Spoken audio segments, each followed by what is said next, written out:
अधिक कोण त्रिभुज क्या है? अधिक कोण त्रिभुज किसे है? अधिक कोण त्रिभुज। अधिक कोण त्रिभुज किसे कहते हैं? जैसा कि नाम से ही हमें पता है, कौन सा होगा बताइए? नहीं, 180 डिग्री नहीं। अधिक कोण क्या होता है? अधिक कोण क्या होता है? जो बीच में हो, अधिक कोण नहीं होता है। बस लिखेंगे वह त्रिभुज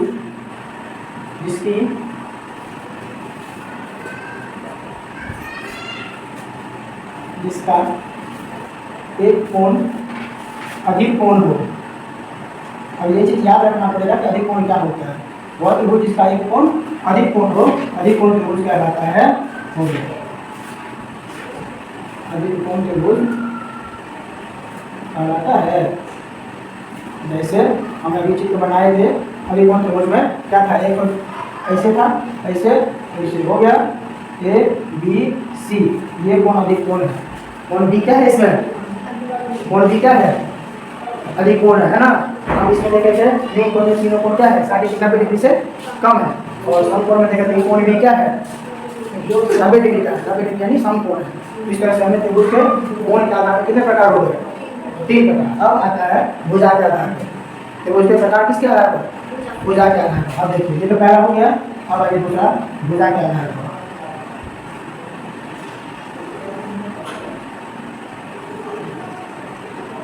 भुजा के आधार पर त्रिभुज के कितने प्रकार? 3 प्रकार। ठीक है। पहला समबाहु त्रिभुज। क्या होता है? समबाहु त्रिभुज। समबाहु त्रिभुज का मतलब जानते हैं? सम का मतलब क्या होता है? बराबर। बाहु का मतलब भुजा। बाहु का मतलब भुजा। तो वह त्रिभुज जिसकी सभी भुजाएं क्या हो? बराबर हो, वह क्या कहलाएगा? समबाहु त्रिभुज। अभी लिख लीजिए हम देखें। ठीक है। समबाहु त्रिभुज किसको कहते हैं? जिसकी तीनों भुजाएं क्या हो? आपस में बराबर हो। लिख लेते हैं उसी तरह से वह त्रिभुज जिसकी सभी भुजाएं या सभी भुजाओं की माप बराबर हो, समबाहु त्रिभुज कहलाती है।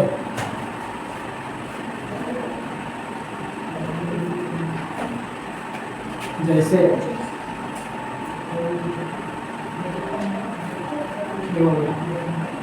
अब देखिए यहाँ पर त्रिभुज के तीनों भुजा क्या है?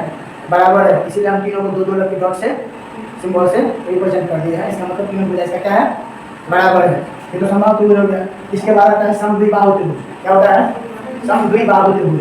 दूसरा समद्विबाहु त्रिभुज। और समद्विबाहु त्रिभुज किसे कहेंगे? सेम उसी तरह सम का मतलब बराबर, द्वि का मतलब दो, बाहु का मतलब भुजा। तो ऐसा त्रिभुज जिसकी दो भुजाएं क्या हो? बराबर हो। ऐसा त्रिभुज जिसकी दो भुजाएं आपस में बराबर हो, क्या कहलाएगा? समद्विबाहु त्रिभुज।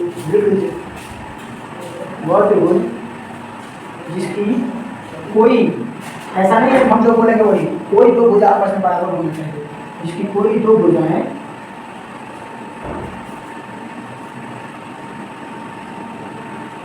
आपस में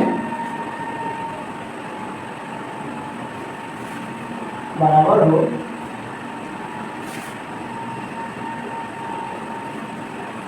समद्विबाहु त्रिभुज कहलाती है। जैसे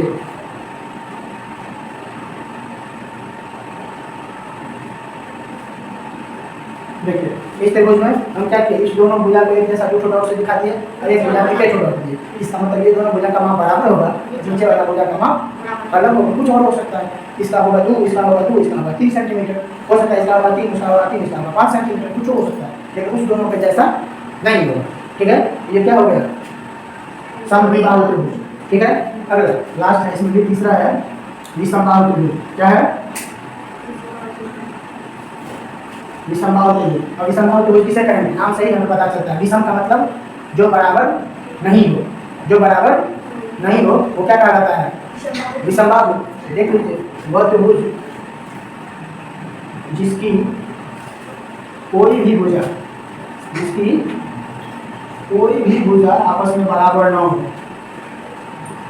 आपस में बराबर ना हो, ये समबाहु त्रिभुज कहलाती है।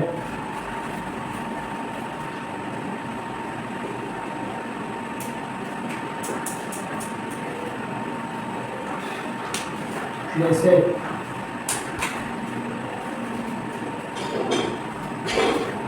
ये देखिए, इस त्रिभुज में क्या है, तीनों भुजाओं का माप अलग अलग है। एक में एक छोटा और एक में दो छोटा और एक में तीन छोटा। इसका मतलब इसकी तीनों भुजाओं का माप जो है वो अलग अलग है। बराबर कहाँ है? अलग अलग है। एक का हो सकता है 2 सेंटीमीटर, एक का होगा 3 सेंटीमीटर, एक का होगा 4 सेंटीमीटर, हो सकता है एक का मान होगा 5 सेंटीमीटर, एक का होगा 7 सेंटीमीटर, एक का होगा 12 सेंटीमीटर, कुछ हो सकता है, लेकिन एक जैसा किसी भी भुजा का माप नहीं होगा। ठीक है, तो इस तरह से ये त्रिभुज के कोण के आधार पर कितने प्रकार? 3, और भुजा के आधार पर ये त्रिभुज के कितने प्रकार? 3 हो गया।